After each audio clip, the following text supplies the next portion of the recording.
లేదు నేను సినిమా అయిపోయే వరకు ఇట్లే కూర్చుంటానని పోలీసులతో చెప్పిండని సిటీ కమిషనర్ నాకు చెప్పడం జరిగింది అధ్యక్ష.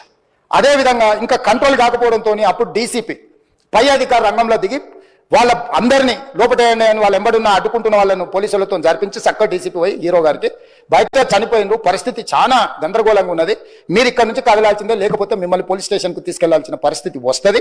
రాత్రి 12 గంటల సమయం అట్టిగా ఆ సమయంలో అతను తీసుకొచ్చి బండెక్కిస్తే మళ్ళీ అతను రూఫ్ టాప్ ఓపెన్ చేసి మళ్ళీ చేతులు ఊపుకుంటూ రోడ్ షో చేసుకుంటూ, అంటే తల్లి చనిపోయి పిల్లగాడు చావు బతుకుల మధ్యలో ఉన్నాడు, మీరు వెళ్ళండి అని వెనక్కి పంపిస్తే కూడా మళ్ళీ కారులో రూఫ్ టాప్ ఓపెన్ చేసి చేతులు ఊపుకుంటా అభిమానులను సంతోష పెట్టుకుంటా రోడ్ షో చేసుకుంటా అతను వెళ్ళిపోయింది అధ్యక్ష.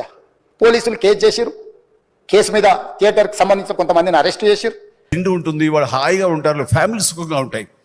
సినిమాలు ఎక్కువ చేసినా సరే వాళ్ళకి సినిమా వాళ్ళకి ఎక్కువ రెమ్యునరేషన్ ఇస్తారని ఇవి పార్లమెంట్లో పెద్దల సభలో కూడా మాట్లాడుతున్నారంటే వాళ్ళకి ఏ పని పాట లేదా అనిపిస్తుంది.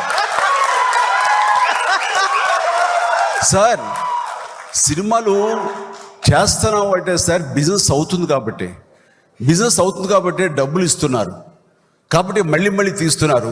సినిమా మీద సినిమా చేస్తామంటే డబ్బుల మీద డబ్బులు వస్తాయని కాదు సార్, మా వాళ్ళందరికీ ఉపాధి లభిస్తుంది, వాళ్ళందరూ హాయిగా ఉంటారని చెప్పేసి.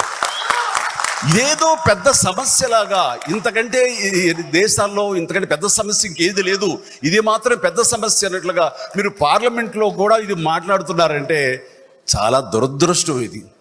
ప్లీజ్ సినిమాని దూరంగా ఉంచండి. సినిమా మా కష్టం మేమేమో పడతాము, మీరు కనుక ఆదరిస్తే సంతోషం.